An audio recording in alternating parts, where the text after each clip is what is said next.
Continuamos con la revisión de este libro, Matei, mi testimonio, donde el ex general Fernando Matei nos da a conocer su visión de los hechos históricos. Y en este caso nosotros ya evaluamos la primera parte de este libro. O sea, en una primera parte ya revisamos. Entonces nos quedamos en un capítulo que se llama Con viento en cola, o en la cola. Vamos a ir a la página 288, creo que era. Él nos va a indicar más o menos cómo va a ser para él asumir la comandancia de la Fuerza Aérea. Entonces él nos explica que en julio de 1978 él va a tener que asumir la comandancia de la Fuerza Aérea en una situación súper difícil, porque aparte del quiebre de la unidad de la Junta Militar a través de la salida de Lee, también había un problema internacional. Ya se habían presentado algunas tensiones con Perú y que se tenían que resolver. Y Matei había sido bien claro al decir que no había ningún tipo de posibilidad de que tuviéramos una guerra favorable cuando se tratara de una guerra en el norte de Chile.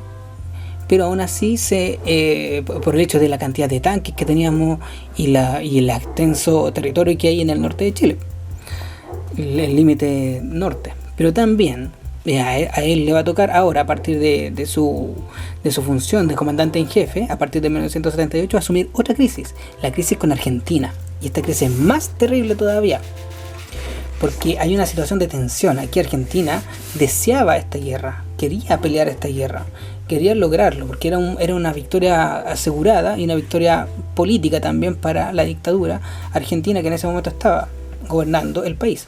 Entonces era necesario lograr esa victoria, y es ahí donde va a tratar de hacerse lo posible por evitar este tipo de enfrentamiento, porque la situación de Chile estaba terrible. Es decir, Matei va a decir que todo el país estaba desprotegido.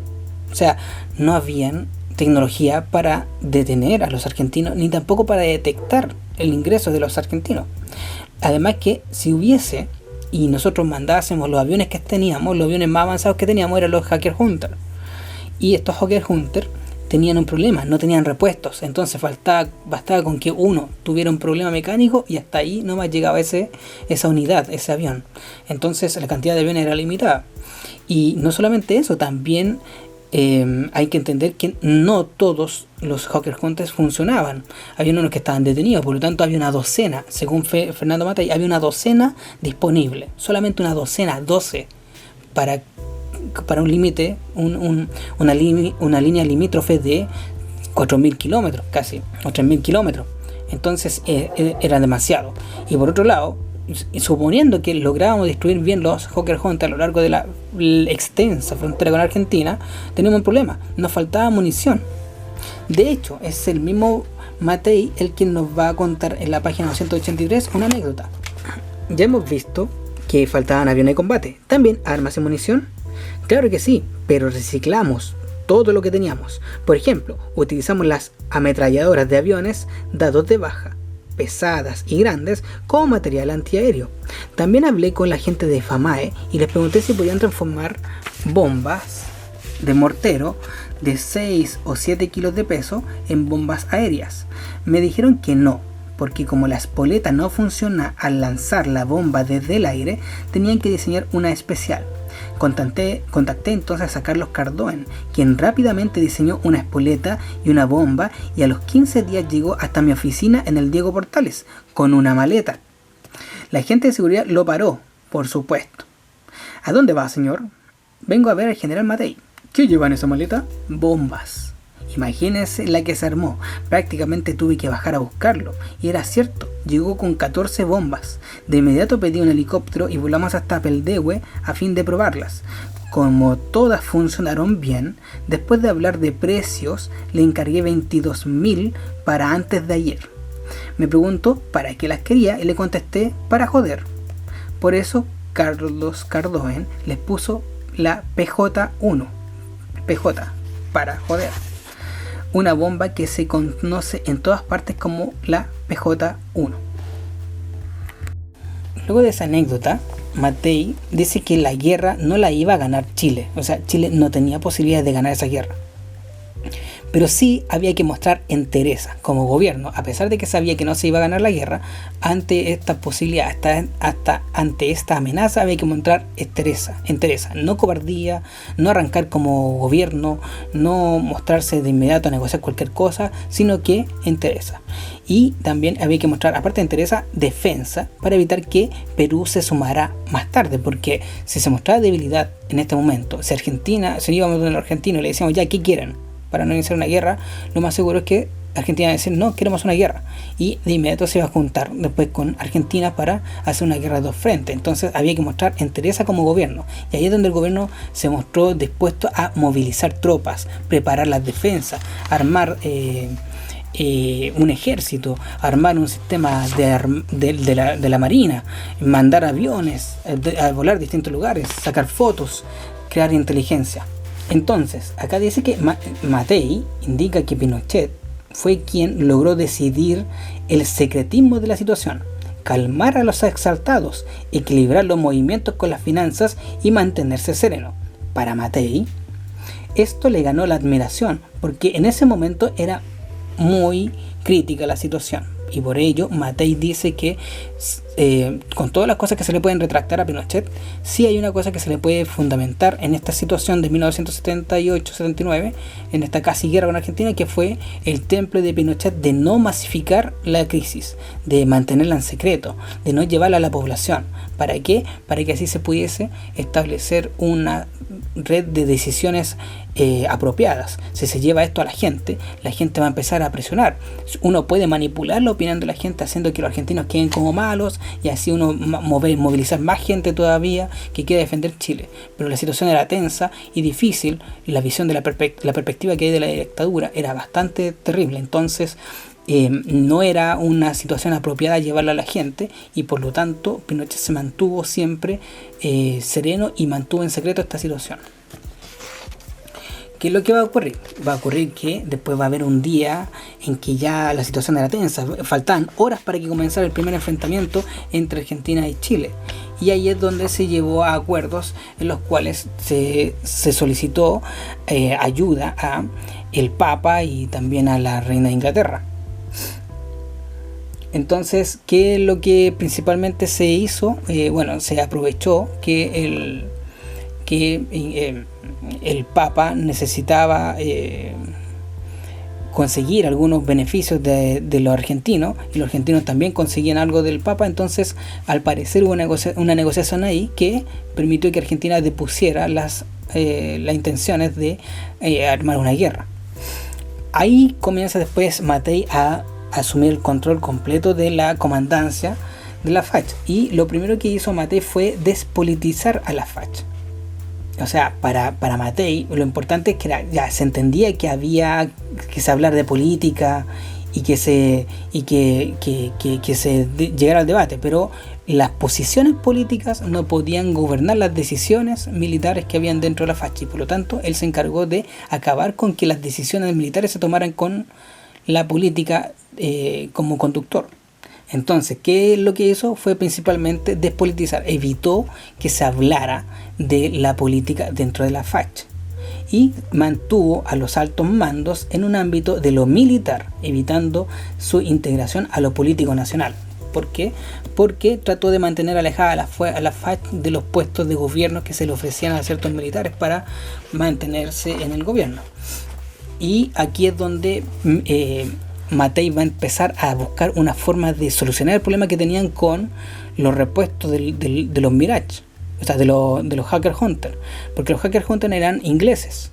Entonces, ¿qué pasaba? Que los ingleses habían cerrado las puertas para el repuesto debido a que Estados Unidos había indicado que no se podía negociar con Chile. Entonces Inglaterra se mantuvo así cerrada durante el periodo anterior a la guerra de las Malvinas. Y después de la guerra de las Malvinas, cuando Chile le presta el apoyo a Inglaterra en la guerra de las Malvinas, ahí es donde Inglaterra comienza ya a negociar alguna forma de entregar repuestos a los Hawker Hunters que tenía la Fuerza Aérea de Chile. Sin embargo, Matei dice ya hay que buscar otra solución también, porque ya tenemos esto más o menos pensado qué hacer con Inglaterra, pero ¿qué pasa si Inglaterra nuevamente nos cierra las puertas y no tenemos acceso a los aviones y a los repuestos ingleses? Entonces hay que buscar otro proveedor de aviones, y ahí es donde comienza a buscar una empresa francesa que se encarga de producir aviones de guerra, y esta empresa francesa le va a ofrecer al gobierno de a General Matei, le va a ofrecer unos aviones que se llaman Mirage. Entonces aquí Matei nos va a contar la historia de cómo fue esta situación. Dice, en la página 300, dice: Francia era el único país dispuesto a vendernos material aéreo y antiaéreo moderno. Lo que nosotros queríamos era comprar el Fighting Falcon F-16, pero la enmienda Kennedy echó por tierra nuestras intenciones. Los últimos aviones de combate que Estados Unidos le vendió a Chile fueron los 15 F-5E y 3 F-5F, entregados en 1976, cumpliendo un contrato firmado el 27 de junio de 1975. Cuando asumí el mando, decidí comprar 16 Mirage 50, el avión más avanzado de la Marcel Dassault. En realidad compramos el cazabombardero Mirage 5 y exigimos que lo repotenciaran con un motor más moderno, el ATAR 9K50. Por eso se llamó Mirage 50. Fuimos el primer país en el mundo en recibir oficialmente aviones Mirage 50, que más tarde se vendieron bastante. Yo habría comprado puros aviones usados, pero Francia no aceptó y tuvimos que comprar 8 usados y 8 nuevos. Por otra parte, ya hemos visto que la Fuerza Aérea estaba repartida en diferentes bases a través del país, con criterio guarnicional, y que no estaba capacitada para trabajar en conjunto. En realidad faltaba un sistema, porque gente preparada teníamos de sobra, de manera que nos propusimos darle una nueva orientación y estructura de acuerdo al concepto de portaaviones, es decir, un tipo de organización ágil y flexible pensada en torno a 3 grandes bases operativas, Iquique, Santiago, Punta Arenas, capacitadas para responder a las exigencias de una guerra. Para esos efectos fuimos cerrando aquellas que no se justificaban en el nuevo planteamiento y concentramos en la del norte, centro y sur una serie de inversiones en infraestructura, tales como mejoramiento de pistas, calles de rodaje, refugios y defensa antiaérea. Es así como Matei va explicando los cambios que hizo en la Fuerza Aérea para tratar de mejorar la situación. Otro cambio que va a hacer Matei va a ser la creación de una feria internacional del aire. Esa feria tiene un nombre, se llama FIDA, ahora se llama FIDAE. ¿Bien? Entonces, ¿qué es lo que hace? Lo que intenta hacer Matei es acercar la visión que se tenía sobre la FACH a la gente común y corriente. Quería mejorar la visión que se tenía sobre la FACH, sobre todo en la juventud. Entonces, ¿qué hizo? Creó esta feria internacional donde se exhiben aviones, donde vuelan, donde hacen acrobacias, entonces, y donde se ofrecen también productos de empresas al gobierno, y eso hace que también se vea la Fuerza Aérea de una manera diferente. Logra tener esto. Además de eso, Matei va a hacer varias implementaciones, varias innovaciones. Entre las muchas que hace, según él, es primero la banda musical. Él renueva una banda musical que tenía la FACH, que se veía muy mal, que estaba muy mal vestida, muy mal equipada, y él lo que hace es meter plata ahí para que la banda musical de la Fuerza Aérea sea digna de presentarse, tenga instrumentos buenos, tenga una presentación personal adecuada, etc. Además de eso, él le toca también asumir un proyecto de arte urbano, que es una escultura que se va a poner en Providencia, cerca de las Torres Tajamar. Entonces a él le tocó decidir cuál iba a ser la escultura entre varias propuestas, y él elige esta propuesta, que es como una especie de escultura plana con forma de avión, que está ahí cerca de las Torres Tajamar. También funda un equipo acrobático chileno, sobre todo para participar a nivel internacional, pero también para la FIDAE, y esto se llama Los Halcones. Y además de eso, trae a Chile un equipo de aviones para que puedan entrenar a pilotos para que no sea tan grave el hecho de que entren en aviones antiguos, ya en desuso y con malas situaciones. Entonces van a empezar a entrenar con aviones un poco más nuevos y ahí surge el avión Pillan. Entonces eso es lo que va a indicar principalmente Matei. La periodista le va a preguntar si trabajaron en conjunto con la Marina, por el hecho de que Fuerza Aérea y Marina generalmente están unificadas, pero acá el punto es que él dice que no, se trabajaron un poco más aparte, pero sin embargo siempre tuvo una colaboración. Y ahí es donde comienza la periodista a preguntar, bueno, ¿y cómo era su relación con Pinochet, por ejemplo? ¿Cómo se llevaba con Pinochet? Y él decía que, no, bueno, Pinochet era un poco alejado de Matei, pero más cerca de Merino y más cerca de Mendoza, por ejemplo. Y entonces él indicaba que él se sentía un poco más alejado por el hecho de que era nuevo y por el hecho de que estaba probándose. Sin embargo, los otros ya eran amigos de antigüedad de Pinochet. Entonces eso les va a llevar el tema de que cuánta confianza iba a tener Pinochet en Matei al inicio de su trabajo como comandante en jefe de la Fuerza Aérea. Y por otro lado también él comienza a explicar que él no se va a meter tanto en la política, sino que va a encargarse de mejorar lo más posible la FACH. Sin embargo, él seguía teniendo cargos políticos, entonces le costaba mucho hacer este trabajo de doble camino. Y también le van a preguntar con esta cercanía a Pinochet si Pinochet le preguntaba algo a él, porque como vimos que pasó con Lee, con el Gustavo Lee, el anterior comandante de la Fuerza Aérea, Pinochet toma las decisiones sola. Entonces le preguntaban a Matei, oye tú Fernando, ¿a ti también te tocó vivir la situación de que Pinochet tomaba las decisiones solo? Y Fernando Matei le va a decir que sí. Y sobre todo cuando habían casos en que ya no era insostenible la situación y era necesario preguntar a Pinochet qué pasaba con esto. Por ejemplo, los casos de los derechos humanos, los casos de las violaciones. Entonces, de los derechos humanos. Y ahí es donde Pinochet se empezó a mostrar un poco más rehusaba a conversar, a contestar estos temas. Ahora, hay un punto aquí importante que menciona por el hecho de que Pinochet va a querer hacer un viaje a Filipinas. Y en este viaje le dijeron que no iba a ser posible, sin embargo se mantiene esta posición de Pinochet. Y esto da la impresión de que Matei está indicando que la presión no vino directamente de Pinochet, sino que Pinochet lo presionaron para ir. Y aquí deja abierta la puerta para el poder que tenía la esposa de Pinochet, que quería ir a Filipinas para conocer a la esposa del dictador de Filipinas. Entonces aquí va la pregunta si Pinochet era o no vulnerable a lo que pedía Lucía Iriart.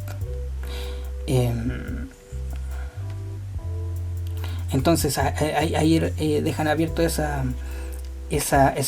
problemática que significó la salida de un ministro, el ministro Hernán Cubillos, por el hecho de que Hernán Cubillos se opuso a que hubiese este tipo de situaciones de influenciabilidad de parte de él, de parte de Lucía a Pinochet. Finalmente las periodistas van a tratar de abarcar lo máximo posible dentro de las actividades que hacían el Matei en las elecciones de decisiones que se iban a tomar por parte de la FACH y por parte de su poder dentro de las facultades legislativas que también tenía. Entonces a él le preguntan qué cosas él tomaba decisiones y él decía que al final a él le llegaban las propuestas de ley y él las tenía que leer, revisarlas, pero la mayoría de las veces ya estaban corregidas, entonces no era mucho lo que tenía que abordar ahí. Sin embargo, también indica que ocurre en los años 80 cuando comienza a proponerse se hace la propuesta de la Constitución de Política 1980, y él dice que aquí sí hubo un problema porque después de que se logra conseguir el acuerdo de la Junta Nacional, la Junta Militar, para lograr aplicar la Constitución de 1980, ahí es donde en esa Constitución se le entregaba mucho poder a Pinochet, y aquí es donde Fernando Matei dice que Pinochet, ya con este poder que le da la Constitución de 1980, se comienza a distanciar de la Junta, ahora como presidente, y la Junta queda disminuida. De hecho, lo dice en la página 348. Dice lo siguiente: a nivel práctico, en marzo de 1981, el general Pinochet se trasladó a la Moneda como presidente de la República. Usted mencionó que a partir de esa fecha hubo cambios en la relación con los miembros de la Junta. En efecto, se alejó de nosotros y nos alejó a nosotros de él, modificando una serie de cosas en la forma para ponernos en otro escalón. En las comidas oficiales nos sentaba en una mesa distinta a la que ocupábamos antes, antes ocupábamos la misma, y ahora en los discursos nos relegó a segundo lugar, después de la señora Lucía, presidenta de las organizaciones femeninas. Si el general nos colocaba más lejos, pues bien, más lejos nos quedábamos, y como yo soy teutón, no me contentaba con quedarme donde me habían dejado, sino que daba un par de pasos más atrás.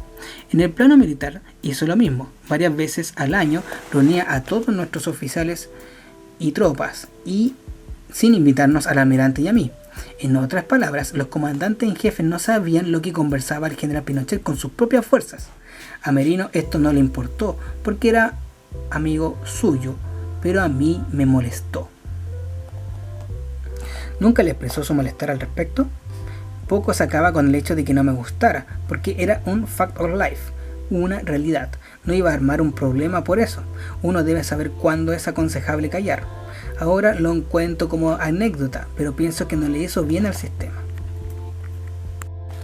Luego de eso, Matei comienza a explicar cómo Chile intervino en la guerra de las Malvinas, en esta guerra entre Argentina e Inglaterra.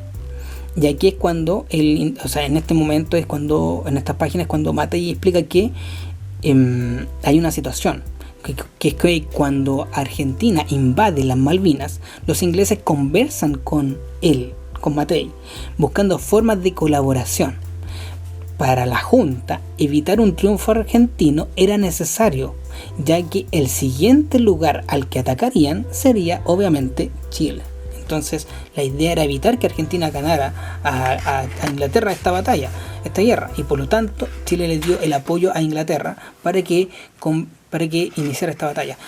Obviamente aquí esto se mantuvo dentro del ámbito de la Fuerza Aérea, este apoyo, y no se le comunicó a Pinochet porque no se le quería implicar a Pinochet.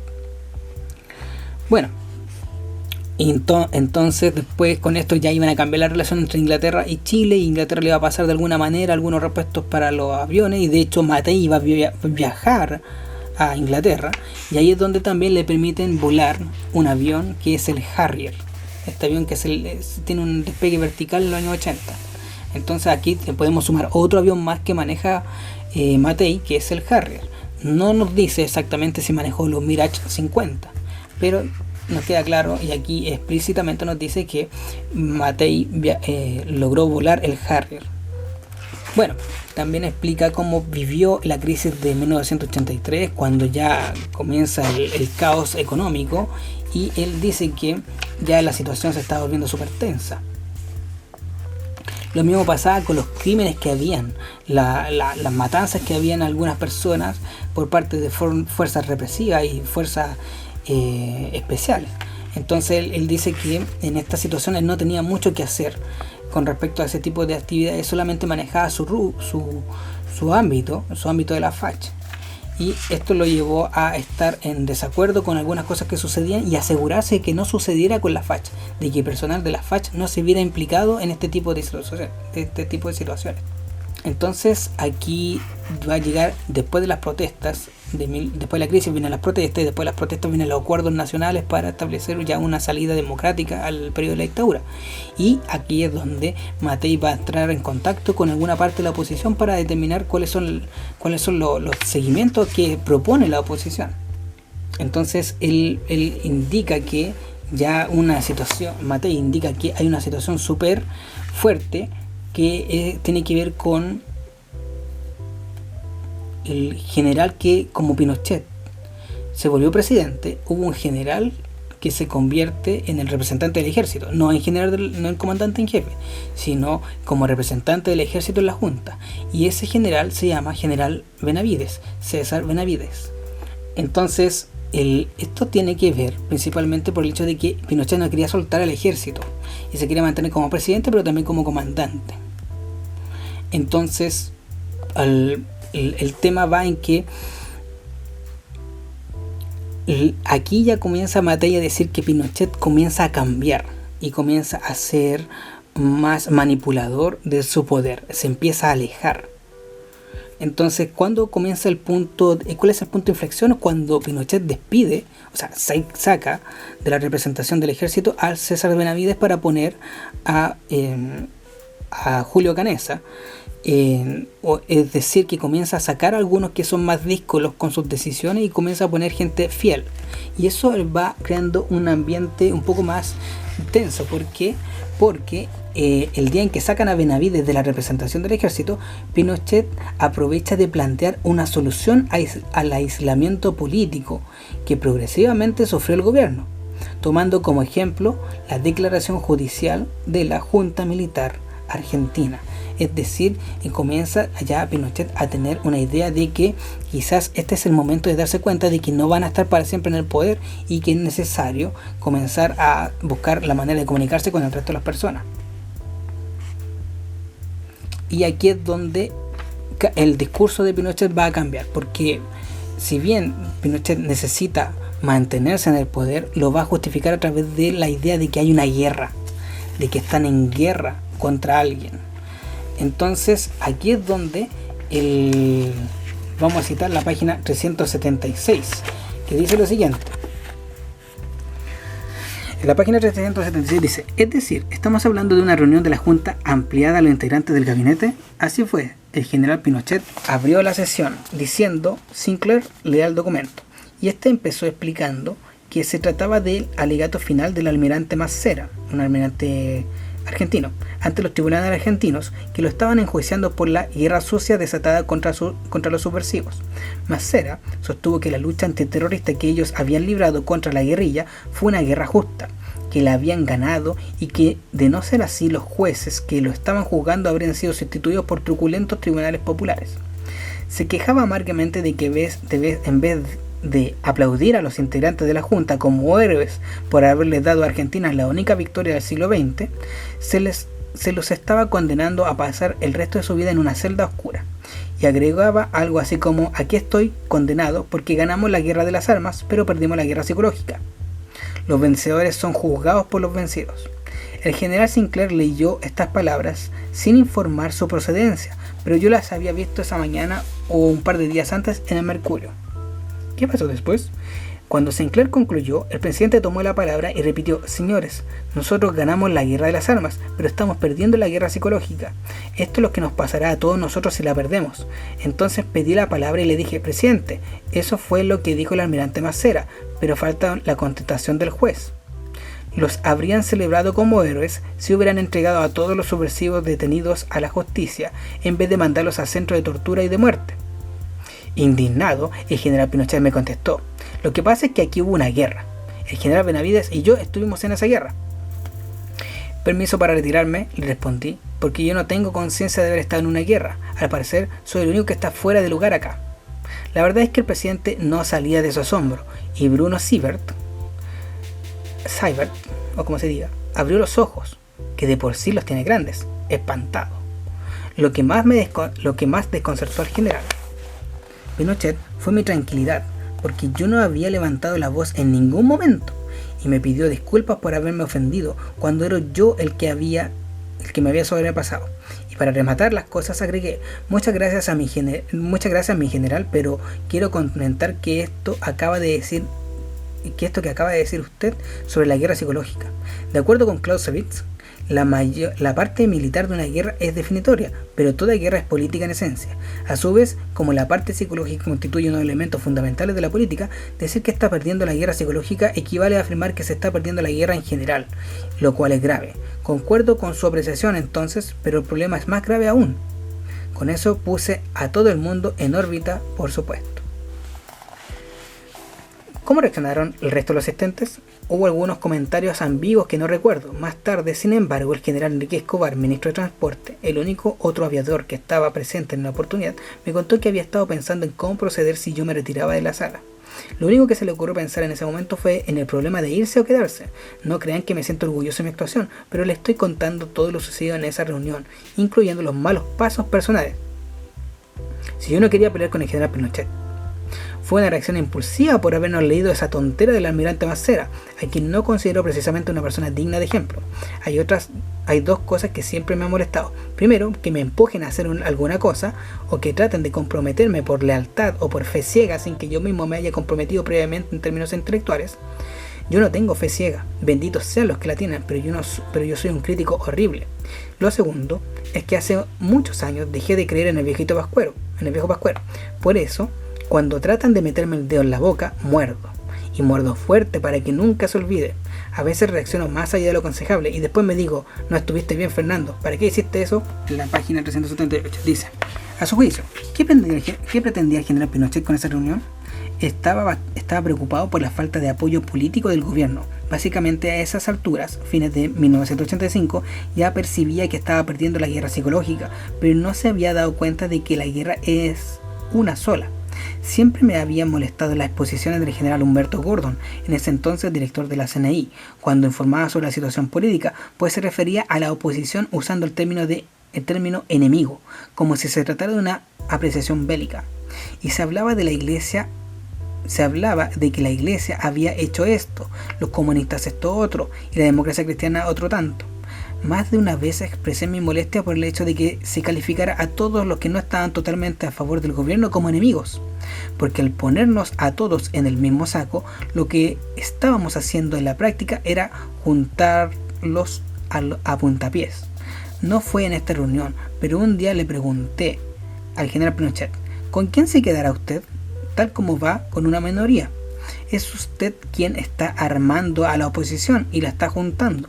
Deberíamos distinguir a los enemigos de los que son adversarios políticos.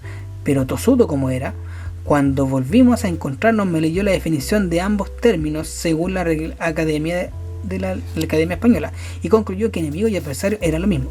Yo pensé, aunque no lo dije, que eso era falta de habilidad política. A veces a mi general le faltaba flexibilidad, capacidad de maniobra. Pero volvamos a la reunión que les estaba contando, ya que después de mi intervención el presidente nos comunicó que el general Benavides se retiraba de la Junta y que en su reemplazo entraba el general Canessa y que el general Sinclair asumía la vicecomandancia en jefe. Luego de eso, de esta tensa reunión, dice Matei que Pinochet se terminó alejando. Matei dice también que su personalidad va a influir mucho en esto, y sobre todo la personalidad de aviador. Dice que ser aviador da forma a un carácter independiente. El piloto es quien decide arriba. Por ello, él siempre se atrevió a dar comentarios. Matei siempre se atrevió a dar comentarios, aunque con inmediatez se arrepentía. Luego de la discusión, Pinochet se alejó definitivamente de la Junta. Entonces va a ocurrir también algo que tiene que ver con que Matei estaba de acuerdo con que se entregara el poder, de acuerdo a lo que se indicaba con la Constitución. Y él estuvo de acuerdo con la carta que entregó, una carta que buscaba que hubiese un cambio hacia un modelo constitucional democrático. Entonces ahí es donde estaba. Y después de esto va a pasar Matei a hablar sobre lo que ocurrió con el momento en que ya llega el plebiscito. O sea, el proceso fue cada vez más aislado. Pinochet se aisló y Pinochet tenía que definirse si continuaba o no como postulante a la carrera presidencial. Si es que el plebiscito perdía, pero para Pinochet, el plebiscito no iba a ser una derrota. Entonces aquí es donde Pinochet comienza a indicar que él va a asumir un nuevo periodo presidencial, porque obviamente va a ganar el plebiscito. Entonces él va a asumir como presidente un nuevo periodo de 8 años. Y ahí es donde dice Matei que la Junta no estuvo de acuerdo. La Junta de Gobierno ningún miembro de la Junta de Gobierno estuvo de acuerdo con que Pinochet se autoproclamara candidato presidencial. Pero como se sabe, los poderes de la Junta Militar fueron reduciéndose a medida que pasaba el tiempo. Y la junta militar fue en este aspecto muy precavida, porque sabían que mostrar el quiebre de la junta ante una opinión como la de que no estuvieran de acuerdo con que Pinochet se autoprogramara presidente iba a generar también un sentido de debilidad, un sentido de vulnerabilidad que los enemigos de Chile iban a aprovechar. Entonces, para no provocar quiebre, Matei firma la carta en la que apoyaban la candidatura. Se juntarían en el edificio de las Fuerzas Armadas frente a la Moneda.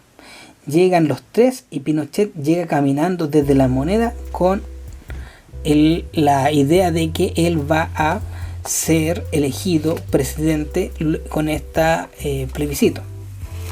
¿Cómo lo relata? ¿Cómo lo relata Matei? Lo relata de esta manera en la página 396. Dice: nos juntamos en la sala del consejo del actual edificio de las Fuerzas Armadas. Fuimos llegando en orden inverso de antigüedad para recibir el resultado del plebiscito. Primero el director general de Carabineros, luego el comandante en jefe de la Fuerza Aérea y de la Marina. Un buen rato más tarde apareció el capitán general. Había cruzado a pie desde la Moneda. El área acordonada y despejada para sus efectos con 400 de la Moneda. El área fue acordonada y despejada para esos efectos. Llegó Pinochet con sus 4 edecanes, todos vistiendo a amplias capas hasta el suelo. Una escena muy impresionante y calculada para ponernos en nuestro lugar meramente auxiliar.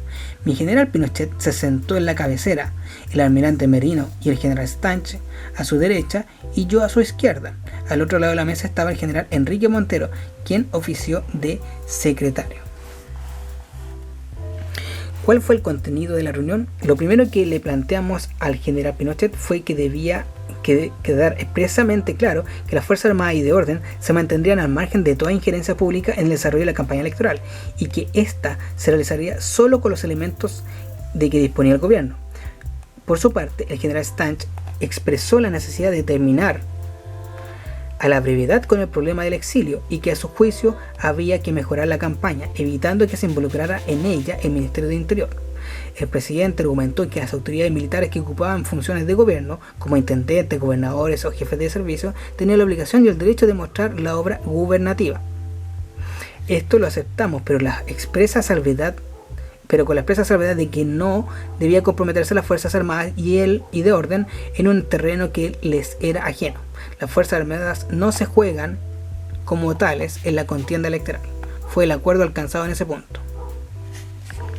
O sea, no era la noche del plebiscito, era la noche en que iban a declarar a Pinochet como candidato presidencial. Entonces, después de esto, lo que va a ocurrir es que va a terminar la reunión así. Dice: ¿cómo terminó la reunión? El almirante se dirigió a Pinochet y le dijo: hemos llegado a un acuerdo, pero quiero que jures ante nosotros que cumplirás lo que aquí se ha conversado. Sí, lo juro, le contestó. Acto seguido le pasó un documento para que lo firmara, cuyo texto decía: hemos designado un hombre destinado a proseguir esta magna tarea, la que sin alejarse ni un momento, ni un instante de los postulados que en la Declaración de Principios del Gobierno de Chile aprobamos el 11 de marzo de 1974 y que están ampliados y consagrados en nuestra Carta Fundamental, ha contraído el compromiso de respetarla mediante el solemne juramento, y que si no se cumple, que Dios y la patria se lo demanden. Es decir, le están pidiendo a Pinochet que cumpla lo que es la Constitución, nada de golpes militares ni nada por el estilo. El general Pinochet le dio una rápida lectura y mostró su conformidad, pero le dijo que más tarde quería verlo con calma, luego que lo revisaran sus abogados. Y ahí es donde comienza el silencio. Entonces, la Junta le va a pedir en esta reunión que si Pinochet, lograba conseguir un mandato presidencial, tenía que renunciar a la comandancia en jefe. Y ahí es donde Pinochet aceptó también. En el ambiente se sentía tensión y Merino, ahí es donde aparece con esta carta que le dice que va a hacer lo que está diciendo, lo que está jurando. Entonces luego va a llegar el momento en que Pinochet va a darse cuenta de que la Junta no está a favor de él, que no lo va a seguir en todo lo que haga, y por lo tanto comienza a generarse rompimiento de los lazos. Y después va a llegar el momento del plebiscito. Y en el plebiscito va a ser importante porque el plebiscito lo va a perder Pinochet. Pero ¿qué va a ocurrir en ese momento? Y aquí es donde comenzamos en la página 402. En la página 402 dice: ¿tomaron alguna medida al respecto? Le pedimos una entrevista al general Pinochet, quien nos citó a una reunión almuerzo de la Junta que tuvo lugar el 27 de septiembre de 1988. En esa oportunidad el general Stanch le informó que, según la apreciación de Carabineros, él no obtendría mayoría en Arica, Antofagasta, Valparaíso, Viña, Quilpué, Concepción, Talcahuano, Arauco, Magallanes y Santiago. Mostrando un signo de extrañeza, el general Pinochet empezó a notar los datos que le iba entregando Stanch y dijo: yo no me voy. Quedó flotando en el aire la duda de si se refería a no dejar el poder en ninguna circunstancia o solamente al término de su mandato presidencial. Fue entonces cuando el almirante y el general Stanch le hicieron presente que, sea cual fuera el resultado, debía respetarse la Constitución. Pero el presidente les contestó que si algo andaba mal, sacaría a las tropas a la calle, daría orden de establecer una cadena nacional y solicitaría el estado de sitio. Agregó que la Constitución se había hecho antes de Volodia, refiriéndose con ello a las amenazantes declaraciones de Teitelboim al regresar del exilio, y señaló que el Partido Comunista estaba preparando una gran asonada. Están dispuestos a provocar gravísimos desórdenes, quién sabe con qué consecuencias. El acto plebiscitario podría interrumpirse a cualquier hora. Sus disposiciones para ese día consultaban rodear la ciudad con blindados y vigilar las embajadas y representaciones diplomáticas a fin de evitar que los comunistas se refugiaran en ellas. En síntesis, repitió el contenido de la reunión de inteligencia que nos había puesto en alerta. ¿Cómo reaccionaron ustedes? Nuestra reacción fue de silencio general. Yo no dije ni una palabra, pero noté mentalmente lo que escuché y más tarde se lo comenté a Montero para que lo escribiera.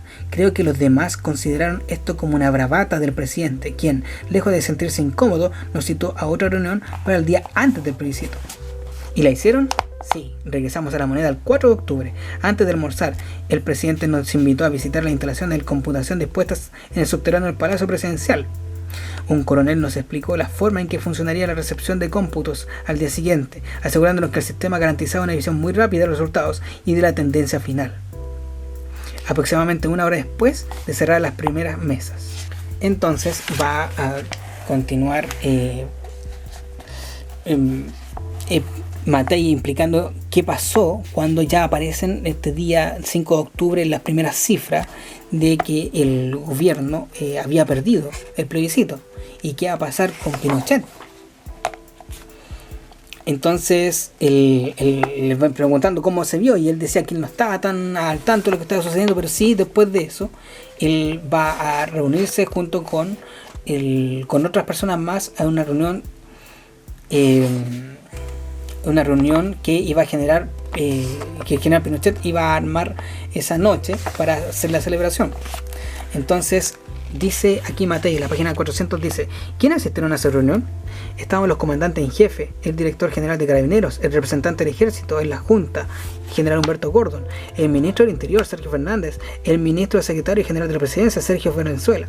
Creo que por un momento estuvieron también Alberto Cardemil y Orlando Poblete. Lamentablemente Sergio Fernández empezó la reunión señalando que hasta ese momento el sí había obtenido 43% de los votos. Agregó esto que representa un gran triunfo para las Fuerzas Armadas en general y un logro personal extraordinario para el general Pinochet, puesto que si bien es cierto había ganado el no, ninguno de los líderes de la oposición estaban en condiciones de alcanzar la misma votación del presidente. La verdad es que me molesté mucho con esa explicación porque sentí que me estaban tomando el pelo y a mi ánimo en ese momento no era el mejor.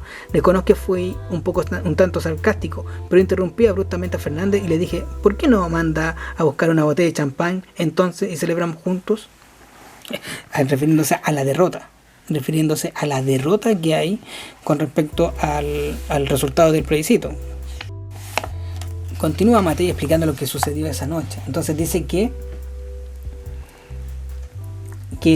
Pinochet, lo que va a ocurrir es que, bueno, después de que dijo esto Matei sobre la champaña, dice lo siguiente: ¿cómo reaccionó el ministro? Se mantuvo en silencio durante el resto de la reunión y en algún momento se retiró de la sala, ya que no estuvo presente en la parte final de este encuentro. A continuación, el general Stanch insinuó la conveniencia de tomar contactos con la oposición en vez de ignorar y marginar a sus dirigentes, puesto que eran ellos los que habían ganado, pero el presidente se negó terminantemente a hacerlo, de manera que tanto el almirante Merino como yo le hicimos ver que era necesario ser realistas, que habíamos perdido y que había que pensar en futuros cursos de acción. Mencionamos también la posibilidad de elegir la mejor oportunidad política para llamar a elecciones abiertas, incluso adelantando los plazos, y no me acuerdo cuál de nosotros sugirió para esos efectos el mes de abril, antes de que se iniciara el invierno. ¿Abril? Por ningún motivo, dijo el general Pinochet. Yo no me voy. Enseguida expresó que estaba dispuesto a sacar las tropas a la calle y barrer con los comunistas si fuera necesario. Y a cualquier general o almirante que hable con los comunistas, lo ha hecho, agregó. Al parecer, sin que yo me percatara de ello, el giro que había tomado la conversación motivó al general Valenzuela a retirarse a la sala, afectado por un colapso nervioso. Bueno, fue cambiando el tono. Claro que sí. Yo contesté de inmediatamente al comentario del general Pinochet. A mis generales no los puede echar. Si quiere, écheme a mí. Usted sabe que no puedo, me dijo. Entonces a mis generales tampoco, le dije yo. ¿No cuento entonces con la Fuerza Aérea?, insistió, y le respondí serenamente. Cuenta con ella, presidente, siempre y cuando mantenga la sensatez. No estamos dispuestos a salir a la calle. Estamos derrotados, pero con honor. Si violamos la Constitución que juramos defender, estaremos derrotados. No alcancé a terminar la frase porque intervino el almirante, con oprobio. Luego de ese duro intercambio de palabras, el general Pinochet le preguntó al almirante Merino y al general Stanch si contaba con la Armada y con carabineros. Ambos le contestaron que solo si era capaz de manejar la situación en forma sensata, pues, al igual que yo, ninguno de ellos estaba dispuesto a violar la Constitución y mucho menos salir a la calle. Entonces, reclamó el presidente, quiere decir que, como siempre, tendré que hacer las cosas yo solo, con el ejército. Hubo un silencio y se cambió de tema. La situación no podía quedar así, de manera que, con un ánimo más distendido, hicimos un pequeño análisis del resultado del plebiscito. Fue entonces cuando le manifesté al presidente que, a mi juicio, estaba rodeado de asesores que no fueron capaces de contarle las cosas como en realidad eran. Usted nos habló del 12% a favor, pero al parecer el 12% era en contra. ¿Dónde están sus conductores políticos, presidente? Pienso que deben cambiar de gabinete. El almirante ratificó de inmediato mis palabras. Estamos ya por terminar todos cansados después de un día lleno de tensiones cuando el general Pinochet nos dice, bueno, señores, ahora firmemos el acta. Nos miramos entre todos y le preguntamos de qué acta nos está hablando. Del acta de la reunión, contestó, levantándose de su asiento, mientras caminaba hacia la puerta donde un ayudante le pasó una hoja escrita a máquina. Pensé extrañado que por muy buenos transcriptores que hubiera en La Moneda, era imposible que tuvieran lista la tuvieran lista con tal rapidez. ¿Y qué decía el acta en cuestión? Cuando llegó a mis manos vi que en virtud de ese documento le entregamos todas nuestras atribuciones de comandante en jefe al general Pinochet, quien podía actuar sin consultar a las respectivas instituciones. Nos explicó entonces que se trataba de un mandato al presidente de la República para que pudiera manejar el grave problema que teníamos entre manos, agregando que solo quería actuar con el pleno respaldo de las Fuerzas Armadas y Orden. ¿Y la firmaron? ¿Cómo se les ocurre? Lo pesqué y lo hice pedazos. Me acuerdo que yo mismo expresé que la Constitución le daba al Poder Ejecutivo todas las facultades para actuar dentro de la ley, de manera que no necesitaba nuestras firmas. Agregué además que el documento no tenía sentido, porque los comandantes en jefes habíamos tenido injerencia en los aspectos específicamente políticos. Incluso le agradecí al general Pinochet que me hubiera permitido manejar mi institución con plena independencia. Después de eso, y sin insistir en el acta, el presidente nos informó que se iría a descansar por unos días fuera de Santiago y se dio por terminada la reunión. En definitiva, ¿por qué cree usted que en vez de mandar a sus hombres a la calle, el general Pinochet terminó reconociendo la derrota? En primer lugar, porque todo el proceso electoral se había dado con un orden ejemplar, de manera que no había forma de decir que alguien había actuado fuera de las causas previstas. Por otra parte, creo que el general Pinochet tuvo que sopesar su cargo de presidente de Chile, estando bajo la lupa de todo el mundo. Tal vez sus temores fundados sobre un posible levantamiento informado por los servicios de inteligencia lo llevaron a hacer, frente a nosotros, algunas declaraciones que hoy pueden parecer muy serias y graves, pero que no lo fueron dentro del contexto en que se estaba viviendo en ese tiempo. Naturalmente, en caso de producirse un alzamiento, habríamos estado con el presidente, pero como no se dio, también nosotros teníamos que dar señales de normalidad. Si nos quedamos con los hechos tal cual los percibió la ciudadanía en general, lo único irregular fue la demora en darle a conocer los cómputos oficiales y el reconocimiento tardío del triunfo del no. Lo importante entonces no fue la discusión interna, sino lo que en definitiva pasó. El general Pinochet cumplió su compromiso y así pasará la historia. Todo esto va a terminar con Matei indicando que ya al finalizar el gobierno militar, cuando ya se dan a conocer los votos que dieron la victoria a Patricio Aylwin y se inicia este periodo de transición, él va a indicar que de inmediato, apenas se inicia el gobierno de transición, los jefes de la comandancia en jefe tenían que renunciar. Los comandantes tenían que renunciar y por lo tanto entregar el poder a los nuevos. Y ahí es donde también la periodista le pregunta qué opina lo que se fue ventilando después con el hecho de, por ejemplo, la comisión Rettig, cuando entregó el informe Rettig sobre las violaciones de derechos humanos.